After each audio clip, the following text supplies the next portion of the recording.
শোল মাছের ঝাল।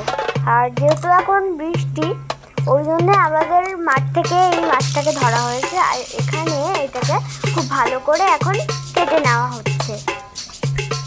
মাছটার মধ্যে লবণ মাছটাকে লবণ দিয়ে দেবো, যার জন্যে মাছের ল্যালপা ভাবটা চলে যায়। দেখতে পাচ্ছ মাছটা কিন্তু ভালো করে ধুয়ে নেওয়া হয়েছে। এখন এর মধ্যে লবণ আর হলুদ দিয়ে ভালো করে মেখে নেব। এখন দিয়ে দিচ্ছি লবণ আর একটু দিয়ে দিচ্ছি হলুদ। এখন এটাকে ভালো করে মেখে নেব। এটাকে এখন কিন্তু খুব সুন্দর আর ভালো করে মেখে নেওয়া হচ্ছে। দেখতে পাচ্ছ আমরা কিন্তু কড়াইটা দিয়ে দিয়েছি, গরম হয়ে গেছে কড়াইটা। দেখতে পাচ্ছ আমরা কিন্তু এখন কড়াইয়ের মধ্যে তেল দিয়ে দিয়েছি। তেলগুলো কিন্তু গরম হয়ে গেছে। এখন আমরা মাছগুলোকে ভেজে নিচ্ছি। মাছগুলো কিন্তু আমরা এখন উল্টে নেব। ভাজা হয়ে গেছে, এখন আমরা মাছগুলোকে তুলে নেব।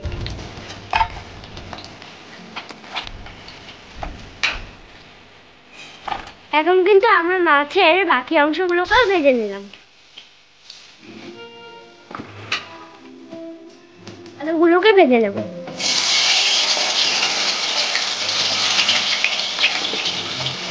মধ্যে একটু লবণ আর দিয়ে দেব হলুদ।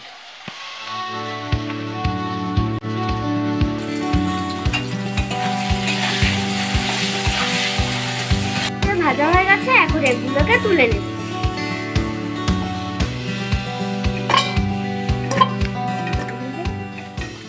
এর মধ্যে আমরা এখন দিয়ে দেব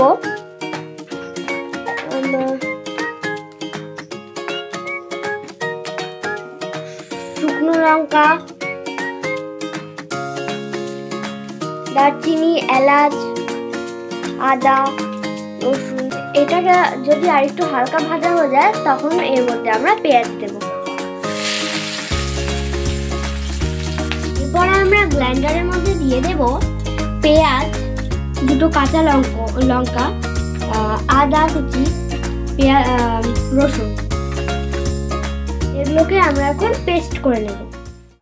আমাদের কিন্তু এটাকে খুব ভালো করে ভাজা হয়ে গেছে আর দেখতেও খুব সুন্দর লাগছে। তো এখন আমরা এর মধ্যে দিয়ে দেব সেই পেস্টটা, যার মধ্যে আমরা আদা, রসুন, পেঁয়াজ ও তার সাথে লঙ্কা দিয়েছিলাম। তো এটা কিন্তু এখন আরও ভালো করে আমরা এটা হালকা করে ভাজা হয়ে গেলে এর মধ্যে দিয়ে দেব ধনে গুঁড়ো, জিরে গুঁড়ো, লঙ্কার গুঁড়ো ও কাশ্মীরি আর দিয়ে দিচ্ছি এর মধ্যে। এটাকে ভালো করে নেড়ে চেড়ে নেব। এটা কিন্তু আমাদের খুব ভালো করে ভাজা হয়ে গেছে, মানে নেড়ে চেড়ে নেওয়া হচ্ছে আর এটা লাল হয়ে গেছে, দেখতে খুবই সুন্দর লাগছে। এখন এর মধ্যে দিয়ে দেব ভেজে রাখা আলুর টুকরোগুলো আর এটাকে খুব ভালো করে নেড়ে চেড়ে নেব। এখন এর মধ্যে জল দিয়ে দেব। খুব বেশি জল দেব না, কারণ এটা একটু ঝাল ঝাল টাইপের হবে আর ওরকমভাবে খেতে না আমি খুবই ভালোবাসি। এখন আমরা এর মধ্যে একটু স্বাদ মতো নুন দিয়ে দেব।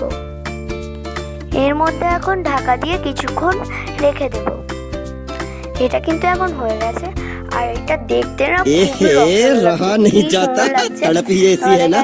বলে বোঝাতে পারবো না, আমার খুব সুন্দর লাগছে, একদম রসালো। আর এর মধ্যে দিয়ে দিচ্ছি গরম মশলা, যার জন্য এটার স্বাদ আরো বাড়বে। এইভাবে তৈরি হয়ে গেল শোল মাছের ঝাল।